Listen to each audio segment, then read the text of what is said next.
The child is told in sum that we, your parents, elders and betters, command you to do what will please us only if you do it spontaneously. And no wonder everybody's completely confused. We go through life with that burden on us. We therefore develop this curious thing. We develop a thing which is called an ego. Now I've got to be very clear to you what I mean by an ego. An ego is not the same thing as a particular living organism. For my philosophy, the particular living organism, which is inseparable from a particular environment, that is to say, from the universe as centered here and now, is something real. It isn't a thing. I call it a feature of the universe. But what we call our ego is something abstract, which is to say, it has the same order and kind of reality as an hour, or an inch, or a pound, or a line of longitude. It is for purposes of discussion. It is for convenience. In other words, it is a social convention that we have what is called an ego. But the fallacy that all of us make is that we treat it as if it were a physical organ, as if it were real in that sense, when in fact it is composed, on the one hand, of our image of ourselves, that is our idea of ourselves, as when we say to somebody, you must improve your image. Now, this image of ourselves is obviously not ourselves, any more than an idea of a tree is a tree, any more than you can get wet in the word water. And to go on with, our image of ourselves is extremely inaccurate and incomplete. Would that some God the gifted give us to see ourselves as others see us. We don't. So my image of me is not at all your image of me. And my image of me is extremely incomplete in that it does not include any information to speak of about the functioning of my nervous system, my circulation, my metabolism, my subtle relationships with the entire surrounding human and non-human universe. So the image I have of myself is a caricature.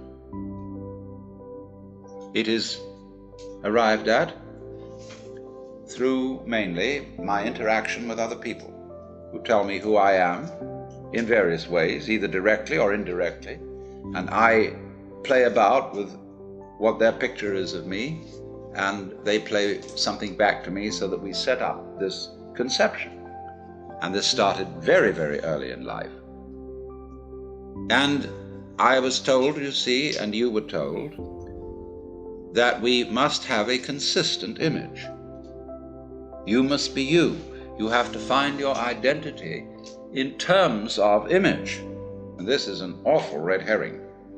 A lot of the current quest for identity among younger people is a search for an acceptable image. What role can I play? Who am I in the sense of what am I going to do in life, and so on. Now, while that has a certain importance, if it's not backed up by deeper matters, it's extraordinarily misleading.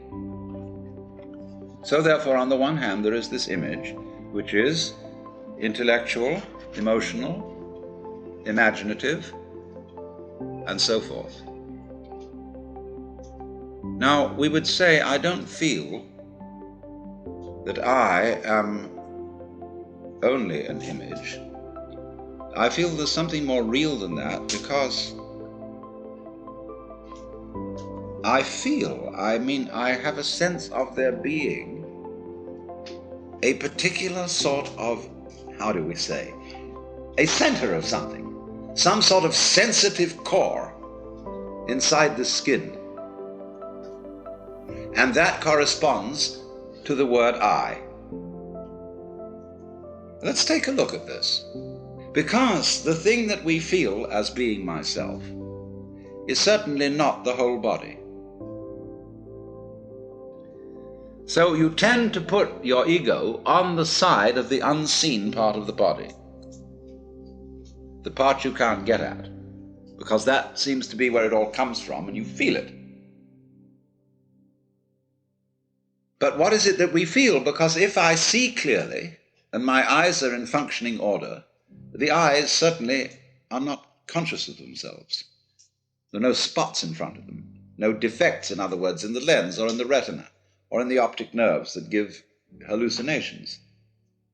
So also, therefore, if my ego, my consciousness is working properly, I ought not to be aware of it as something sort of there, being a nuisance in a way in the middle of things, because your ego is awfully hard to take care of.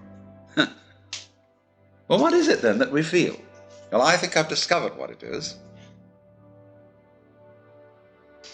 It's a chronic, habitual sense of muscular strain, which we were taught in the whole process of doing spontaneous things to order. When you're taking off in a jet plane, and the thing has gone rather further down the runway than you think it should have without getting up in the air, you start pulling at your seatbelt. Get this thing off the ground. Perfectly useless. So in the same way, when our community tells us, look carefully, now listen, pay attention, we start using muscular strains around our eyes, ears, jaws, hands, to try to use our muscles to make our nerves work, which is, of course, futile. And in fact, it gets in the way of the functioning of the nerves. Try to concentrate. And then when we try to control our emotions, we hold our breath, pull our stomachs in, or tighten our rectal muscles to hold ourselves together. Now pull yourself together! Immediately, what are you to do? What does a child understand by that? He does it muscularly, pulls himself together. It's just useless. So everybody chronically pulls themselves together, so that it's so funny, if you get a person to just lie on the floor and relax, well, there's the floor under you as firm as can be holding you up. Nevertheless, you will detect that the person is making all sorts of tensions. So that chronic tension, which in Sanskrit is called sankocha, which means contraction, is the root of what we call the feeling of the ego. So that, in other words, this feeling of tightness is the physical referent for the psychological image of ourselves. So that we get the ego as the marriage of an illusion to a futility. Even though the idea of an I with a name, with a being, is naturally useful for social communication, provided we know what we're doing and take it for what it is. But we are so hung up on this concept that it confuses us, even in the proposition that it might be possible for us to feel otherwise. Because we ask the question, if we hear about people who have transcended the ego, well, we ask, how do you do that? Well, I say, what do you mean? You, how do you do that? Because the you you're talking about doesn't exist.